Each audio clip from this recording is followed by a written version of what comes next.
하나님의 말씀은 스바냐 3장 17절입니다. 너의 하나님 여호와가 너의 가운데 계시니 그는 구원을 베푸실 전능자이시라.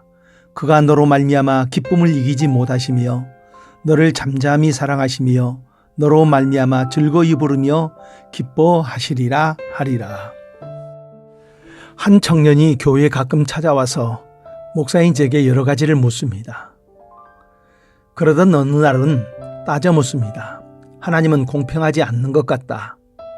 왜냐고 하니까 예쁜 사람만 사랑하지 않느냐 하여 그 이유를 묻자 사라가 얼마나 이뻤느냐, 애굽 사람이 그 여인의 심히 아리따움을 보았다 하고, 그리고 리브가도 보기에 심히 아리따다고 성경에 기록하지 않았느냐, 하나님이 왜 이러시느냐, 예쁜 사람을 특별하게 사랑하시는 것이 아니냐, 이렇게 항의를 합니다.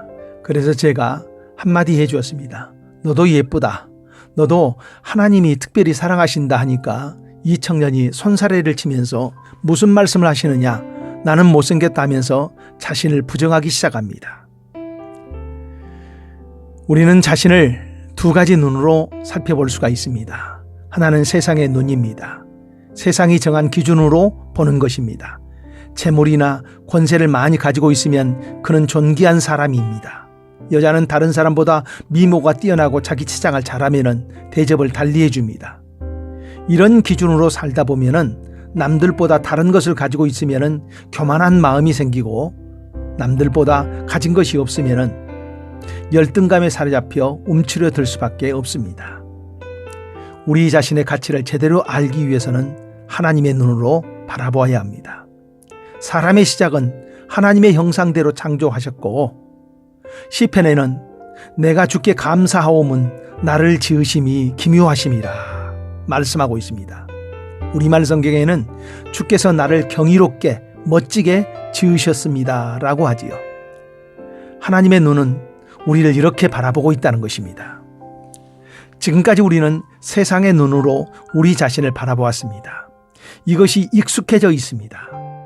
그래서 너무 쉽게 그 세상의 기준으로 내려가서 거기에서 우리 자신이나 다른 사람을 재보려 한다는 것입니다.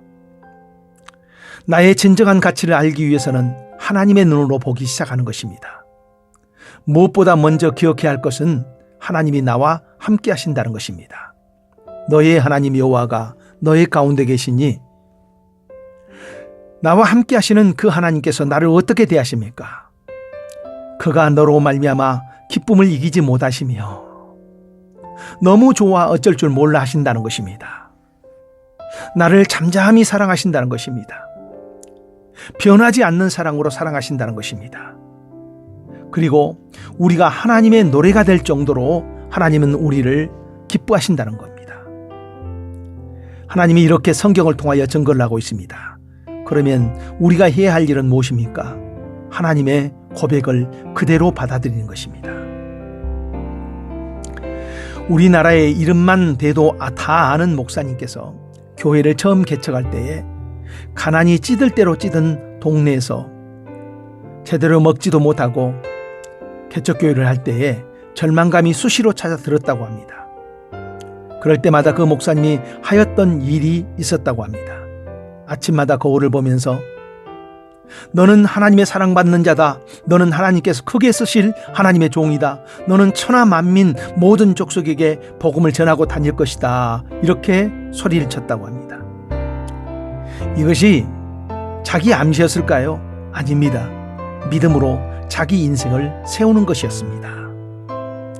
우리가 믿음으로 우리 인생을 세우기 위해서 필요한 것이 바로 하나님이 말씀하시는 대로 우리 자신을 바라보고 대하기 시작하는 것입니다. 너의 하나님 여호와가 너와 함께 하신다. 그는 전능한 구원자이시다. 그가 너를 아주 기쁘게 여기시고 너를 말없이 사랑하시고 너 때문에 노래를 부르며 즐거워하실 것이다.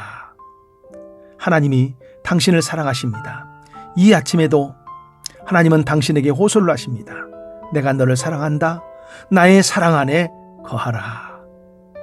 기도합니다. 하나님, 우리는 세상의 눈으로 우리 자신을 바라보고 열등감에 사로잡힐 때가 많습니다. 나를 사랑하시는 하나님의 그 사랑을 내가 받아들이고 이제 하나님의 가치로 나를 대하게 하옵소서. 예수님 이름으로 기도합니다. 아멘.